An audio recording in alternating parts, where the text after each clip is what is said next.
we will move to our next speaker. Professor Prof.Polak is a professor emeritus of Bible from Tel Aviv University. He's the author of Biblical Narrative, which has a second edition in 1999. He also has many publications in the field of discourse typology, in particular regarding narrative stylistics and the impact of orality on classical narrative language, and other publications, including negotiation tactics and so forth. Please, Professor Polak. You are muted. Yeah, now I'm on. Thank you. I'll try to advance to the paper. Yeah, well, where am I now? Yeah. Share. Yeah. Slideshow. Yeah. We'll start. In this study, I want to analyze the literary use or the discourse structure of the relative clause that is not marked by a connecting particle such as asher or zu in Ezra, Nehemiah, and in Chronicles. It is my aim to show how the analysis of literary usage of discourse structure, in particular in direct discourse, paves the way for a better understanding of the complex sociocultural background of these texts. Now, some terminology,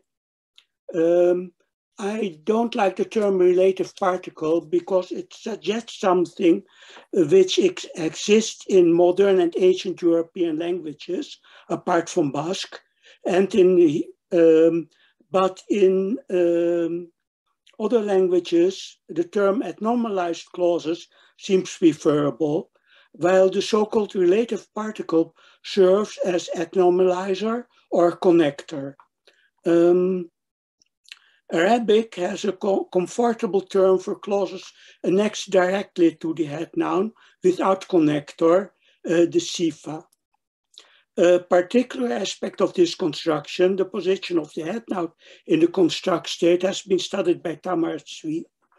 And I give you her example in Isaiah 29:1. So you can see, Hoy Ariel, Ariel, Kiryat, were, Chana David. The sifa with direct connection to the head noun is very regular in poetry, and it is all. And this clause is always short. You can see it in Genesis 49:7. It is only the predicate Yetov, or in Numbers 24, Kenachalim Nitayu, or a short clause with added subject, Ka'ahalim Nata Adonai. It is also frequent in exilic and post-exilic context. I give you one example from Deutero-Isaiah.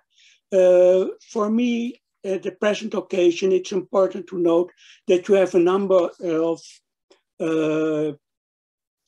cases in Lamentations. In poetry in general, I counted far less than Robert Homestead did. I think there are some around 160 examples.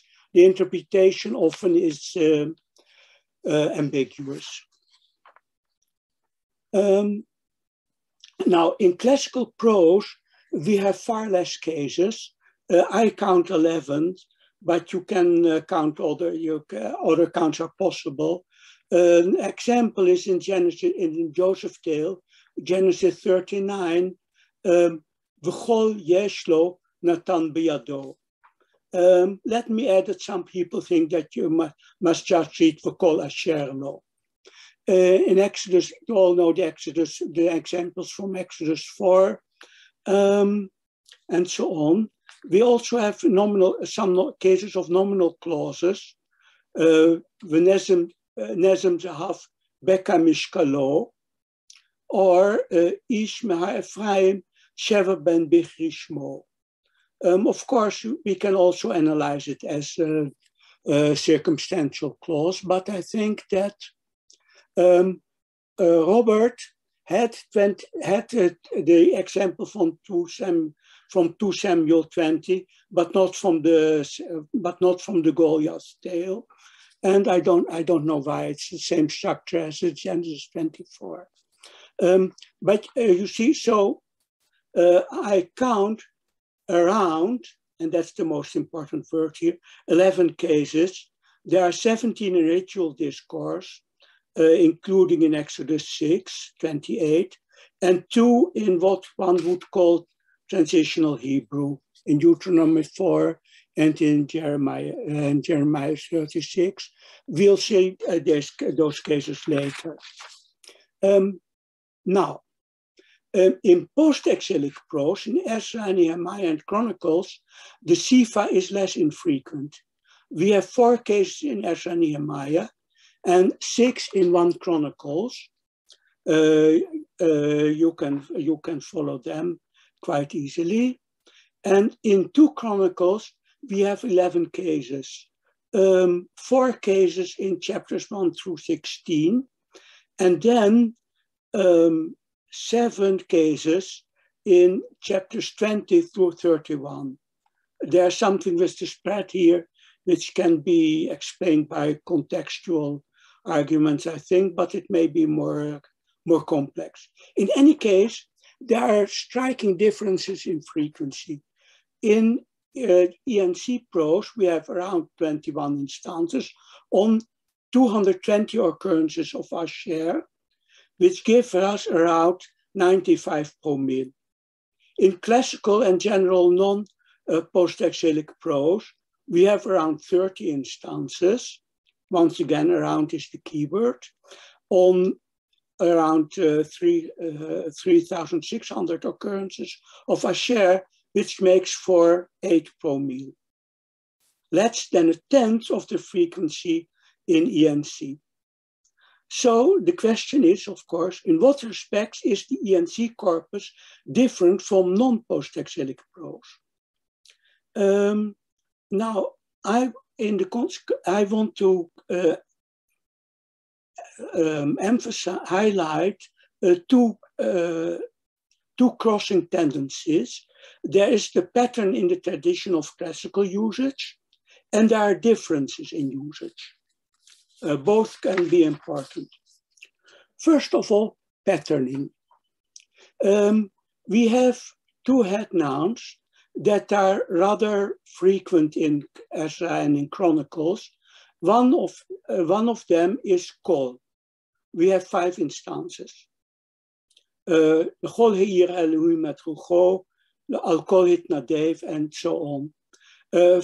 For it, a time word, we have 3 instances. Uve'et hechelu barina, uve'et yavi et ha'aron, uve'et hechel ha'ola, hechel ha'ola, hechel shir Adonai. So here we have stereotypic pattern, 8 cases out of 21, which is of almost 40%. In non-post-exilic usage, 8 and kol are both not infrequent. That is to say, for kol we have 2 in prose and 1 in poetry, and for 8 we have 2 cases in poetry. So here, more or less frequent phraseology turns into a pattern, or maybe you would prefer literary styling. Now, imitation or emulation or continuation of the poetic tradition is of course well known. For our case, it is important to note a special case, the quotation from Psalm 105a, verse 8, Davar tziva le'elef dor, which is quoted literally in 1 Chronicles 16:15. In both cases, it is here the Sifa is quoted by Chronicles. And so you see here his dependence on poetic tradition. Chronicles also has independent patterning. Here we get into the realm of originality. There are 3 cases where we get the Sifa with Hachinoti. halitem et Aaron Adonai Elohei Yisrael el pot hachinoti lo, or lemala mikol hachinoti levet kodesh, or Mikiryat Yarim ba hechin lo David. The question mark is because of the patach. Thus, we have three cases of hechin. That is an independent pattern of chronicles, so to see. And there is a contextuality. For this pattern is used for two central themes: David's role as the king preparing the building of the temple, and the singing of the temple choirs.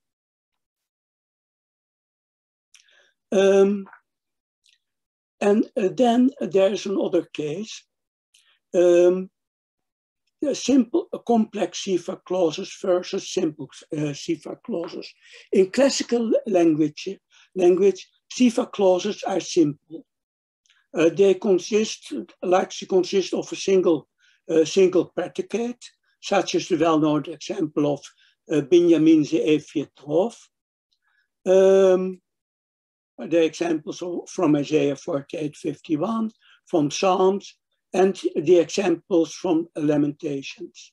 And then there are two cases in prose, in the dialogue.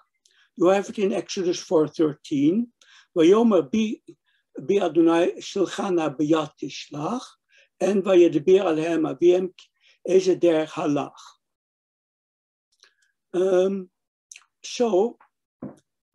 In Ezra, Nehemiah, and Chronicles, the preference is quite different. There's only one instance of a single predicate, Levad al Kol Hitnadev in Ezra 1:6. And there are two instances of a predicate with one added constituent, El Hachinoti Lo V'Hityeches HaLeviyim. So that is to say, there is a very strong preference for the long form of this stylim. Now that is important to me. Complex syntax is the language of expertise and power. You know the politics of language in legal, administrative, and academic discourse. We have to speak on a certain level, otherwise we look poor in intellect. We look challenged. Legal and administrative discourse has the effect of making itself incomprehensible to lay people.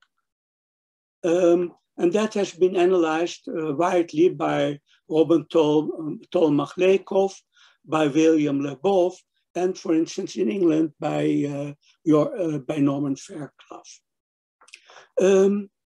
Let me show you then that in Ezra, Nehemiah, and Chronicles, the Sifa is very frequent in authoritative discourse.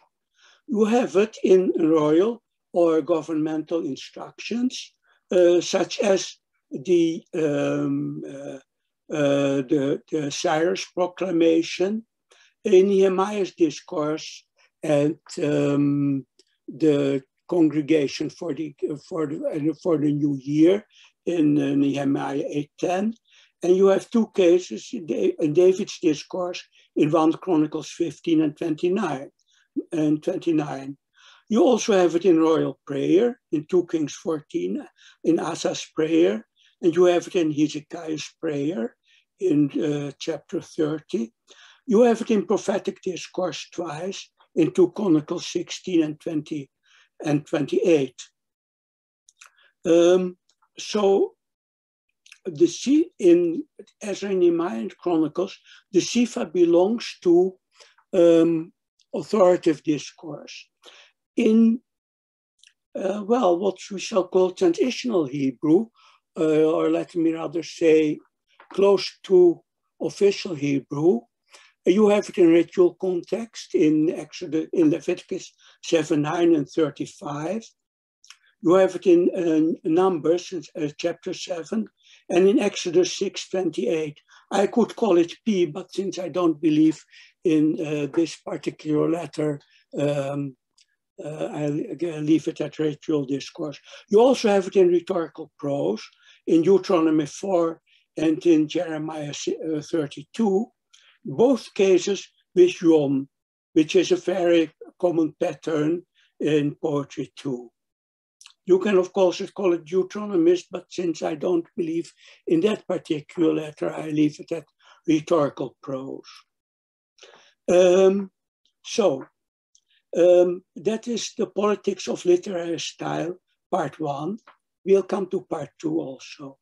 The use of the long sifa in authoritative discourse tallies with the preference for complex form of this talim, in contrast with the short forms preferred in poetry and in classical narrative. That is to say, the poetic syntagm is adopted for Ezra Nehemiah prose and Chronicles prose, of course, as a literary style mark indicating learning, which is rooted in official or education at the official chancellery or at the temple chancellery or with the temple choirs possibly, and thereby claims or demonstrates, evokes authority.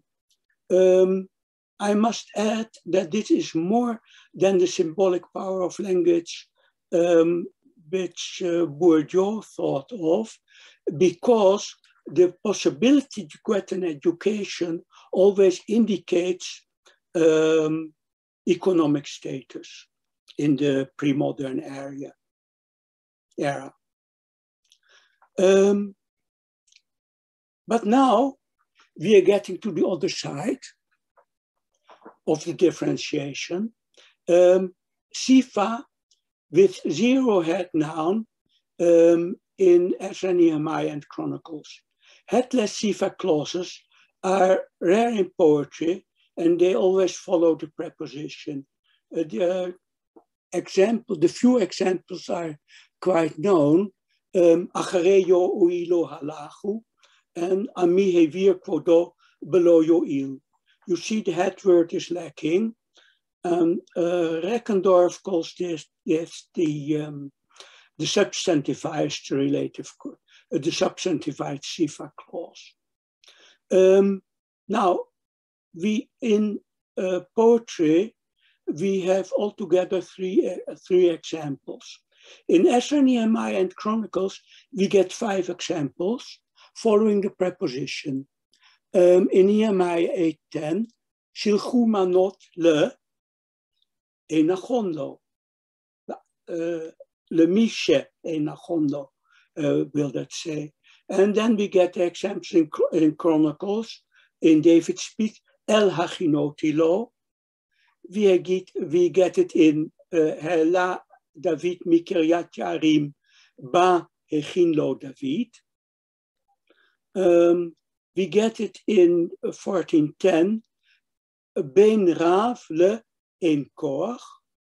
And we get it in 2 Chronicles 69, lit gezek im levavam shave elav. Like in poetry, in all cases, this sifa follows the preposition. Now, further characterizations. 3 cases are short. And then you have 4 cases in authoritative discourse. I mark them with the asterisk. Now, headless sifa clauses in spoken discourse, in classical discourse, you have them. And they are you find it in Exodus 4:13. Slag na beyad tishlach. Slag na beyad, whoever you will tishlach. Or in Exodus 8:22. Lo nachon lasot ken ki tovat Mitzrayim is that which nisbach l'Adonai Eloheinu. Both are cases in narrated discourse. They are not authoritative. They add 2-3 other cases of Sifa clauses in spoken discourse in 1 Samuel 25, in 1 Samuel 26, and in 1 Kings 13:12, Eze haderech telech. And then we have one example in authoritative discourse in Jethro's proposal to Moses in Exodus 19:20. Now we have headless Sifa clauses as a feature of colloquial language, not poetry or whatsoever. Here then we have a particular case that we go from the vernacular, from the classical vernacular, the vernacular of ancient Israel, to the Second Temple period. I want to go further. We have to go to Mishnah Hebrew.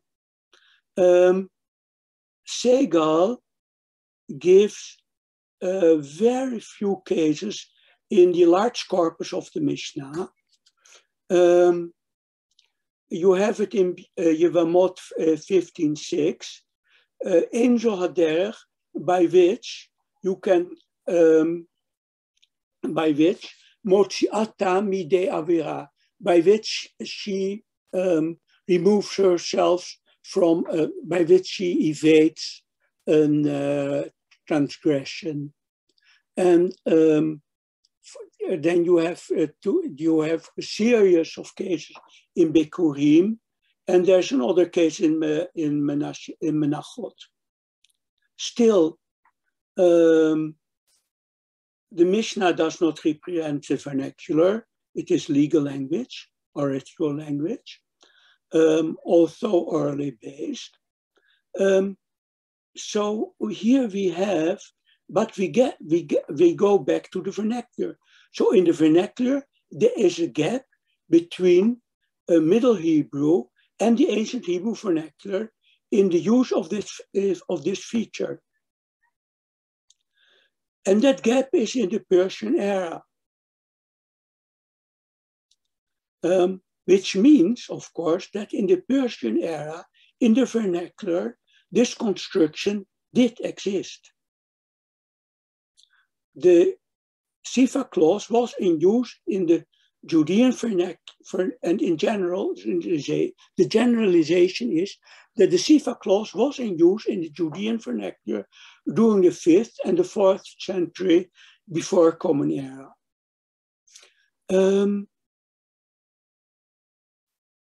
It was, that means that the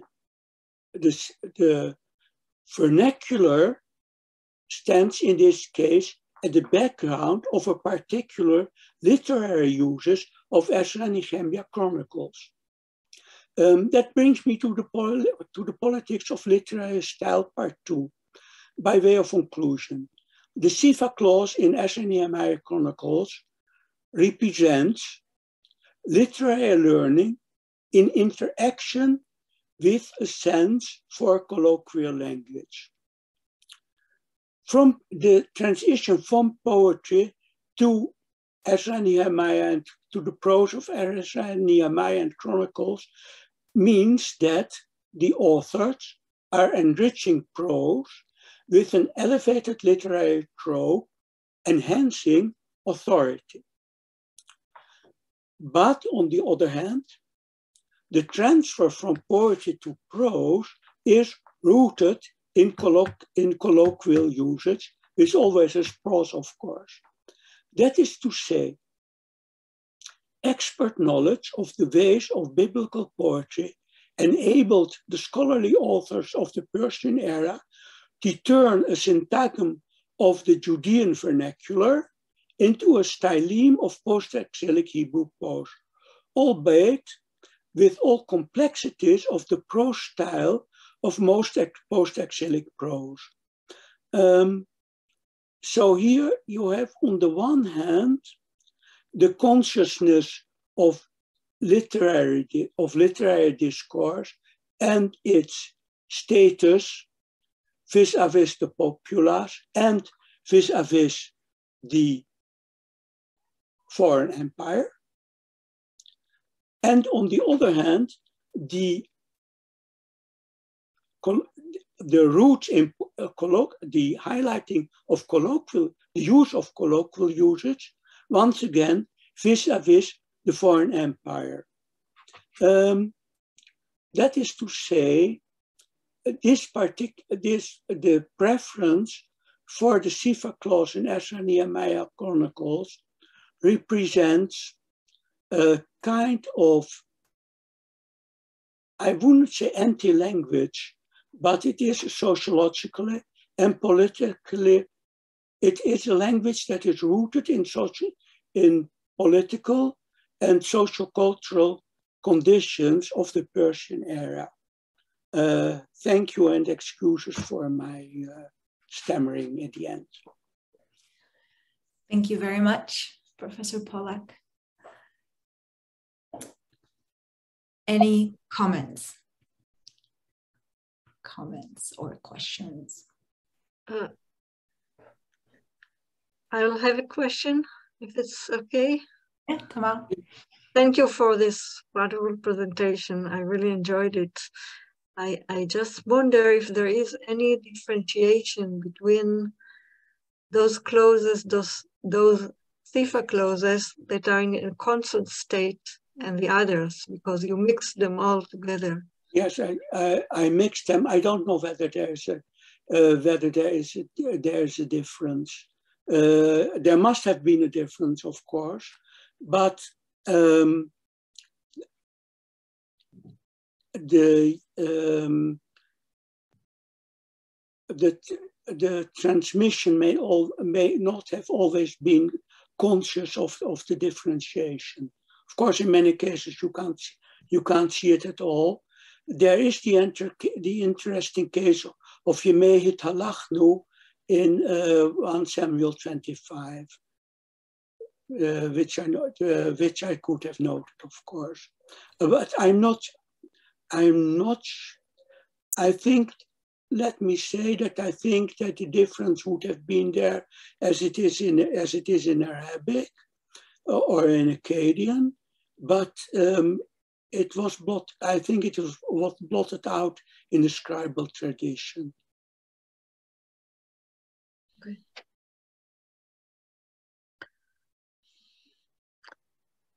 Professor Polak, can you stop sharing? It will be easier for us to see each other. Can I stop sharing? Yes, it's at the bottom. Yeah, I'm here. Thank you. Okay.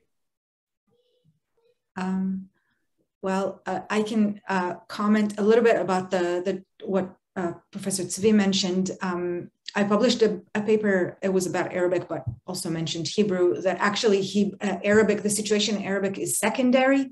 It's not original, and both for Hebrew and Arabic, the reason for these non-construct relatives has to do with the development of the definite article. You don't find things like that in Akkadian or the languages that don't have a definite article. So it's tied with the development of the definite article. Any additional? I'm not sure about that. You have Din Edinu, and that's the construct, the Din is in the construct state. Yeah, the construct is the original, the non-construct. Yeah, okay, that's it. Yes. Yes, of course.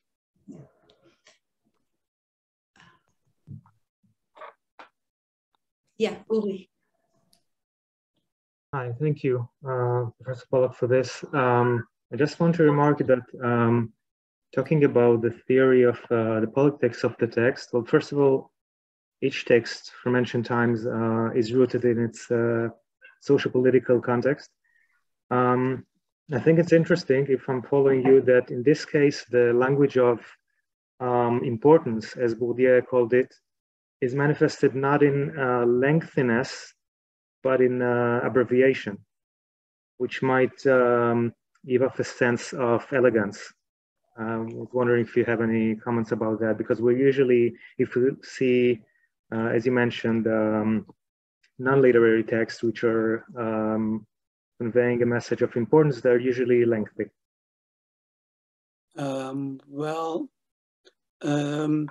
Elegance, we don't get a rhythm in which Ashani Mayan chronicles were spoken, at least mentally when they were in writing. I can see the elegance in poetry. In chronicles, I think that this construction very much complicates matters. And yeah, so I would say it is a kind of paradoxical dimension of the stylistic complexity of the chronistic style. Okay, thanks.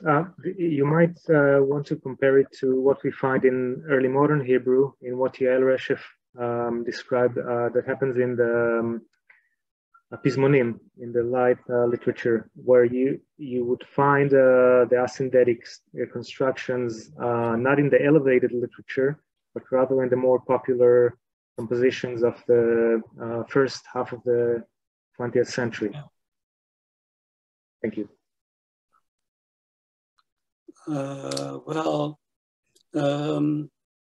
Asyndetic constructions I've written very much about in biblical context. Chronicles and Ezra and Nehemiah mostly are very much anti-asyndetic. They are very much, their sentence construction most of the time are very complex, and they use many conjunctions and subordinate clauses. So once again, it is a kind of paradoxical. It's a paradoxical complication, and that is why I had to return to the vernacular.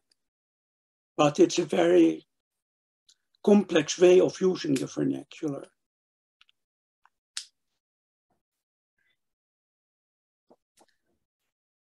Yeah, that's what I can say about it. It would be, but thanks for the comparison with the Pizmonim.